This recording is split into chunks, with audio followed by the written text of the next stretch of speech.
this scam called G2G. G2G is a scandal, it is a scam, and it is a business for senior government officials in Kenya. G2G, there is nothing government to government. Saudi Aramco is government in their area. And also the companies in the UAE are owned by government in those countries. But the other G that should represent the government of Kenya. Kenya should know that there is no government there. These are self-interested, greedy leaders who are profiteering from G2G as Kenyans brace themselves with the pain at the pump. G2G, I want to repeat, is a kiosk. It is a business enterprise.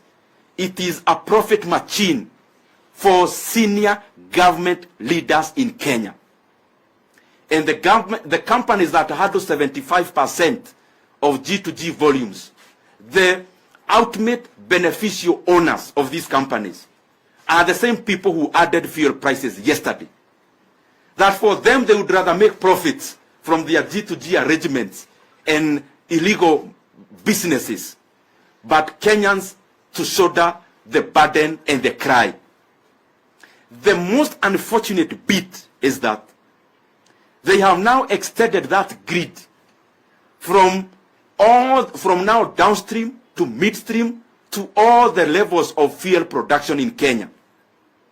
That the same cabal in government who are profiteering from G2G, they have now taken Kenyans' resources in Turkana.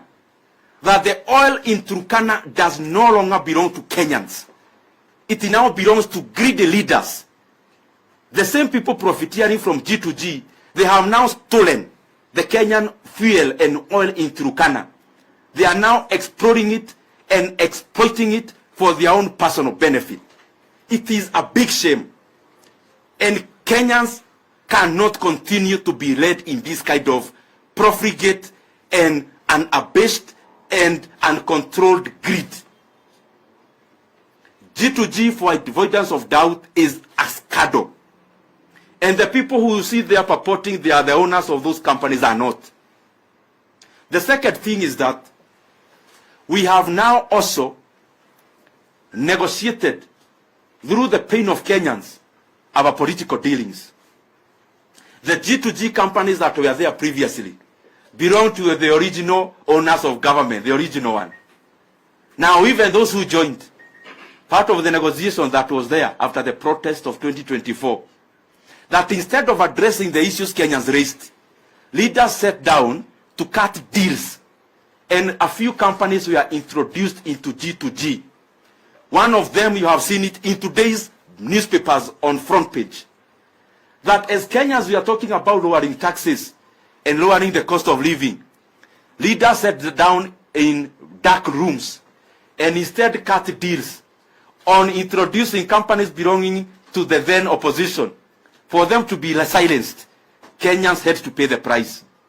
So, my friends in government, Kenyans will not continue to shoulder the burden of your greed through the dealings of G2G.